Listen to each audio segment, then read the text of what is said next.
Welcome back to Andersen Acres. We're out here spinning to try to catch a good shot of Arwen. It is windy. It's not, and I've got a horse. Hi. It is windy today. It's not overly cold. It is still below freezing, but it's not overly cold. Hi.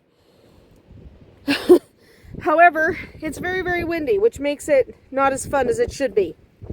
It will eventually warm up if we wait long enough anyway. Anyway, today we're diving into one of the most exciting and rewarding parts of raising goats. Newborn kids. We love newborn kids. If you've got goat kids or are thinking about raising them, understanding what newborn kids needs to thrive is essential to your success as a hobby farmer. I gotta refill those water buckets. All right. So I'm going to cover some basic food, shelter, and health concerns so that you can give your little ones the very best possible start. So let's get started so I can get out of the wind. So first up, I want to talk about food. Just like any newborn, baby goats rely heavily on their mama's milk. Hi. All right, they need their mama's milk. Yes, this a goat. So mama's milk, the first thing they need is colostrum. This is that thick, nutrient-rich milk that mama produces in her first 48 hours about, 24 to 48 hours. That first kind of yellowy milk, it's not bright white yet. That is the colostrum. It's packed with antibodies that helps boost the kid's immune system.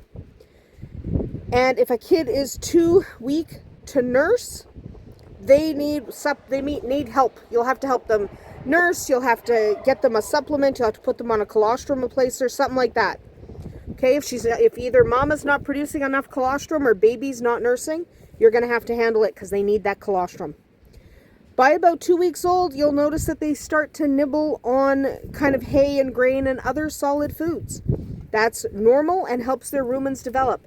They won't eat a lot of it at first. They need time to get used to it. The horse is chewing on my tummy. Tummy chewing. Why are you chewing on my tummy? So good boy. Anyway. So, yes, nibbling on the hay and grass and grain helps their rumen develop. If you're bottle feeding, you'll need to provide goat milk or a high-quality goat milk replacer for about 4 times a day for those first few weeks, and then you'll start reducing the feedings over time as baby transitions to hay and grain. Another thing you need to worry about, hydration.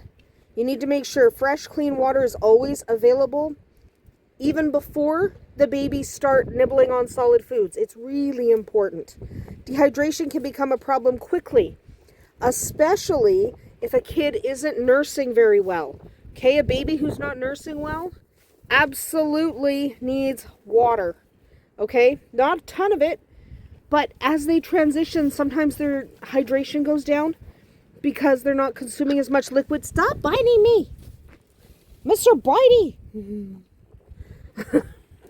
He's not biting hard. He is not biting hard. He's just love chewing. But, he's Shadowfax.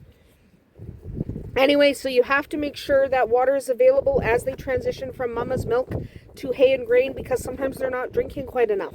Don't let them run out of water. Apparently we ran out of water. I'm going to grab it right after this video. Next, shelter. It's cold and windy out here. Babies need warm and dry spaces. They need somewhere that is draft-free to rest and to grow. If you're kidding in the winter, it's going to suck. Make sure your barn or pen is well insulated, and really don't plan to have babies when it's cold, okay? Try not to do that. If babies are born in the cold, it's possible that you're going to have to worry about some supplemental heat. I hope you can avoid it, but sometimes you don't have a choice. Sometimes it's just too cold and you have to invest in a heat plate. Avoid heat lamps. Heat lamps are dangerous and a serious fire hazard. So they'll burn down homes and your barns, and they do it every year. Multiple animals die every year because of it. So skip the heat lamp, invest in some heat plates, or just don't breed when the babies will be born in the winter. Okay? It's not fun. It's terrible. It's horrible. Trust me, having baby goats in the winter, in the cold, is no fun. Half the time you end up pulling them, bringing them in the house, and turning them into bottle babies because it's freaking cold. Try not to do that. And why are you nibbling my knee? I love you too. I love you so much. I know. So, try not to breed them in the winter. If you have no choice, you're going to have to just do the best you can. Grabbing my hand. Hi. Sorry, I'm being harassed. So, bedding wise, you want to make sure you have lots of fluffy, warm bedding. Straw or wood shavings really help insulate against the cold, and it'll keep your kids warm and comfy. You do want to make sure they are safe and snug. Remember to keep the bedding dry and fresh. Damp bedding can lead to respiratory issues. And remember that while newborns love to snuggle up with their moms, they'll start exploring pretty fast. Secure fencing, not like us. Like this fencing is a terrible idea for babies. When we do have babies again, this isn't where they're going to be, because this is a terrible idea. And this pony is harassing me. I know. I know. But you're a bum. So, yes, this is a terrible idea for a fence for babies. They will escape. Make sure your fencing is secure with no gaps of any kind. We are doing separate pens so that we don't have babies escaping here. They will run. Even if mama can't get out, the babies can get out. They're escape artists from very, very young. Secure that fencing before babies are born. They are up and about real fast. Finally, health concerns. This is a big deal. Health concerns that you should watch for in your newborn kids. One of them is hypothermia. This one sucks. Having had babies in the winter before, and I will never do it again, hypothermia sucks. Okay, this is one of the biggest issues. If a kid is weak, not nursing, and exposed to really cold temperatures, it can go downhill real fast. Signs of hypothermia include cold ears, shivering, and a real lack of energy. If that happens, get that baby inside. I pull them. As soon as I see a baby that has hypothermia, I pull them, drag them in the house, get them warm, get them bottle fed. If you have a baby with hypothermia, do not feed them until his temp is up. Never feed a cold kid, okay? Their stomachs don't work right when they're cold. So if you have to pull a baby and bring them in the house to warm them up, warm them before you feed them. It's really important, okay? Next up is scours. This is goat diarrhea. This is another common issue. This can be caused by like overfeeding. It could be poor quality milk. It could be your replacer's just not right and you have to switch to whole milk. Or it could be an infection like coccidia. If you notice diarrhea, figure out why. Make sure the baby stays hydrated and check with a vet if you have to. Something else that crops up with babies. I'm talking fast now because it's cold. But something else that crops up frequently with babies is navel infections. That little belly button. The area where that umbilical cord is sometimes doesn't get properly disinfected. You always want to dip that navel in iodine or another antiseptic right after birth to prevent infections that can lead to serious illness. So make sure that, I'm not going that way right now, but make sure that you are watching that belly button. Make sure it is properly, yes, we're not going to watch you go pee, it's fine. But make sure that the belly is properly disinfected, okay? It will save you. An umbilical infection can kill. Yeah, it can. Finally, weak or rejected kids. They may need extra care. Mama's not looking after someone, you're going to have to step in. Some need bottle feeding or some assistance latching to their mother.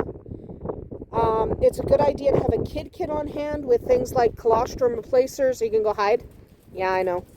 But things like colostrum replacers, a thermometer, electrolytes, bottles, things that you might need in order to keep your guys healthy in event mama can't. She's going to take a nap and I'm getting harassed by the pony. But you definitely want to have a little heating pad. You definitely, all these things you want to have. You want to make sure you've got them. Hi, buddy. Hi, you're attractive. Yes, you're a nice guy, Blue. That's not your girlfriend. He thinks Arwen is his girlfriend. Stop biting me. You are a biting man. Anyway, not the point. So, thermometer, electrolytes, heating pad, colostrum replacement, whole milk on hand, bottles. You need that kind of stuff just in case a kid is rejected by mama. Okay, you want to make sure the kid is not rejected by mama. You may have to pull a kid and bottle feed, especially if mama has more than 2 babies. Get ready to do that. Okay? Be prepared. The more prepared you are, the better things will go. That's about it for us here today at Andersen Acres. Raising baby goats is an amazing experience.